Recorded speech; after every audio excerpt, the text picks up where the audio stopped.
इनको आदत पड़ गई है किस चीज़ की? हिंदू मुस्लिम की आदत नहीं है, इनको मुस्लिम मुस्लिम की आज़ादी है, इनको आदत पड़ गई है।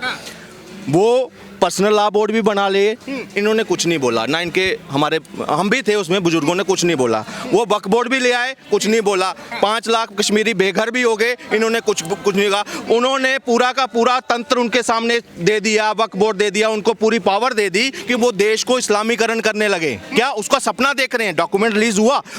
आज क्या है, इनको क्या वो चीज़ पुराना वाला नहीं कि वो आए लठ बजाएं, इनको भगाएं, वोट फॉर सेल आ जाए, घर के बाहर ना लिख लें सेल, उनसे डर से वजह से वो हो, तब ये खुश रहते हैं।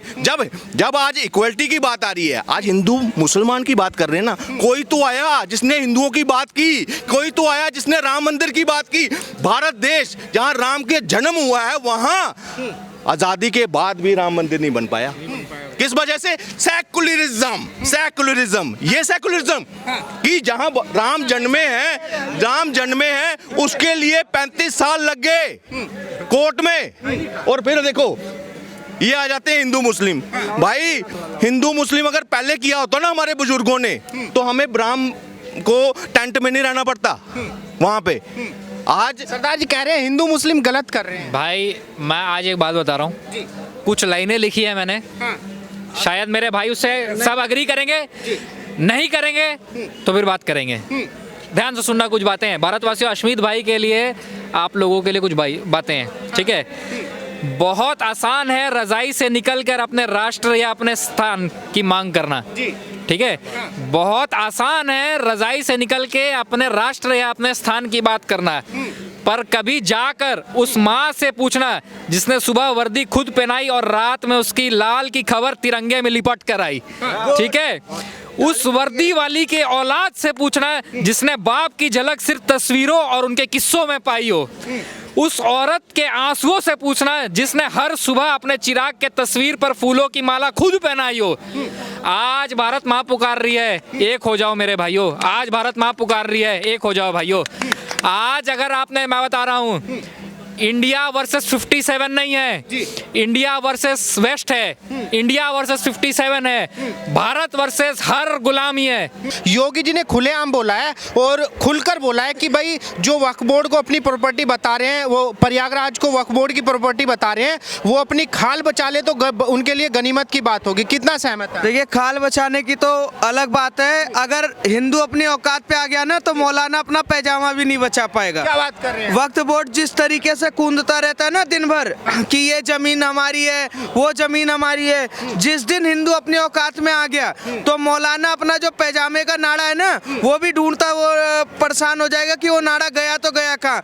इस देश में किराएदारों के थ्रू आप रह रहे हो तो रहने के लायक रहो। हमारा उत्सव, सर मैं साफ बोलूंगा, महाकुंभ हमारी यात्रा है, हमारा उत्सव है, भारत की संस्कृति है, हम भारत की संस्कृति के त्योहार को मनाएंगे। हमारी मर्जी है, जो भारत माता के नारे नहीं लगाता हम उसको साफ कहते हैं मत आओ, जो वंदे मातरम नहीं बोलता हम उसको साफ कहते हैं कि यहाँ नहीं आओ, और जो भारत के टुकड़े टुकड़े का सपना देखता है हम उसको कहते हैं नहीं आओ। और जो अगर ऐसा सोच रहा है कि नहीं हम जबरदस्ती घुसेंगे, तो हमारे पास तेल पिलाई हुई लाठी भी है। क्या बात कर रहे हैं? तेल पिलाई लाठी भी है दरबार पे। सर भाईचारा फिर कैसे रहेगा? सर भाईचारा गया मिट्टी में।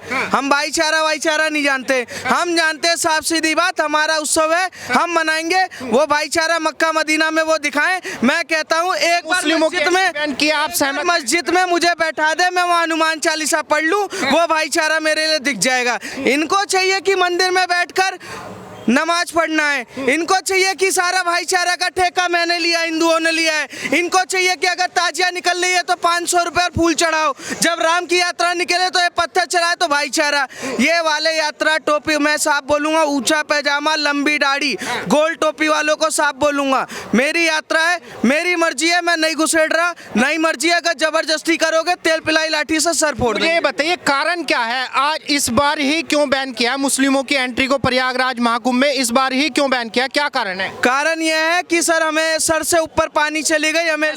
हमें लगा कि कुछ ऐसे जिहादी, आतंकवादी, लव जिहादी, गौ तस्कर, हमें ऐसा लगता है कि वो देश के लिए खतरा बन चुके हैं, तो उनसे बचने का एक ही तरीका है कि घर में कुत्तों को मत पालो, कहीं ना कहीं उनको भगाने का काम करो। लेकिन विपक्ष के नेता कह रहे हैं कि भाई टैक्स का पैसा तो मुस्लिमों का भी टैक्स का पैसा लग रहा है महाकुंभ में। तो सर ले तो रहे हैं आज पर सब्सिडी, वक्त बोर्ड पे ले तो रहे, माइनॉरिटी कमीशन पे ले रहे। अब हिंदुओं के त्योहार में चाहिए, अपनी थाली तो खा गए, अब उनको दूसरे के थाली में मुंह मारना है। अखिलेश यादव कुंभ में 800 करोड़ का घोटाला कर जाते हैं, ठीक है, मुंह बंद है।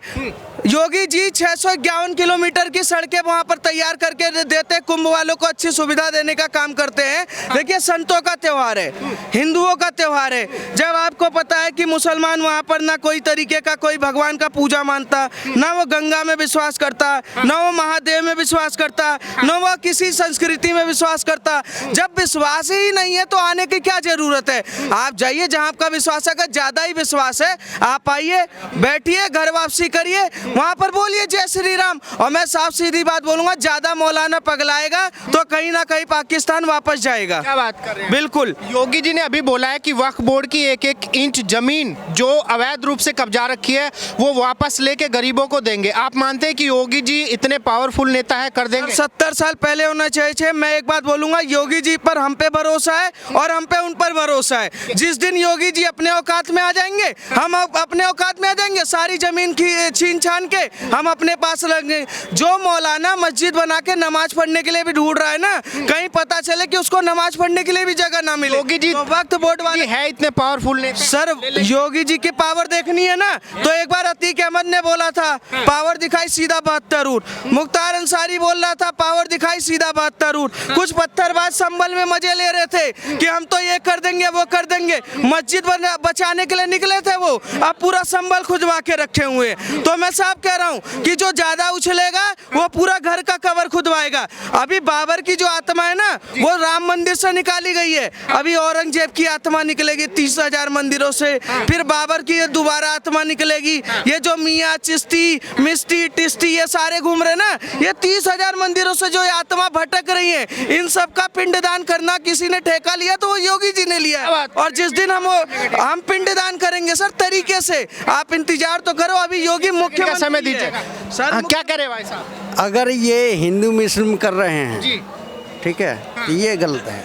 ये गलत है बोलिए साहब। आप जो हिंदू मुस्लिम कर रहे हैं ना ये बहुत गलत है। सर मैं सच बता रहा हूँ, जहाँ साहब को बता रहा हूँ, मैं बिल्कुल हिंदू मुसलमान कर रहा हूँ और डंके की चोट पर हिंदू मुसलमान कर रहा हूँ। मैं राम की बात कर दूँ तो मैं हिंदू मुसलमान करता, वो अल्लाह अकबर लगा के बम फाड़ के चले जाए वो हिंदू मुसलमान नहीं होता। मैं साफ सीधी बात बोलूंगा, हिंदू मुसलमान अगर राम की यात्रा अगर राम का नाम लेने से होता है, महादेव का नाम लेने से होता है, छत्रपति शिवाजी महाराज का लेने से होता है, तो मैं कहता हूँ हाँ बिल्कुल मैं कम्युनल हूँ और मैं हिंदू मुसलमान कर रहा हूँ। डंके की चोट पर इस भारत को जोड़ने के लिए हम पूरा हिंदू मुसलमान करेंगे। हिंदू मुसलमान कैसे कर रहा है भाई, मुझे आप बताइए। एक चीज बताइए, कोई ना हिंदू है कोई ना मुसलमान है, क्योंकि मोहर तो लगा नहीं है। मोहर नहीं लगा है, कटी है, आगे से कटा है उनका, पीके वाला उनका डायलॉग कटा है, वो मोहर है। टीका लगाने के बाद सुन एक सेकंड, टीका लगाने के बाद यहाँ खड़े होकर मोहर चेकिंग करा रहे। हम तो ऊपर से जब आए थे ना तभी हमने मोहर लगवा दिया था।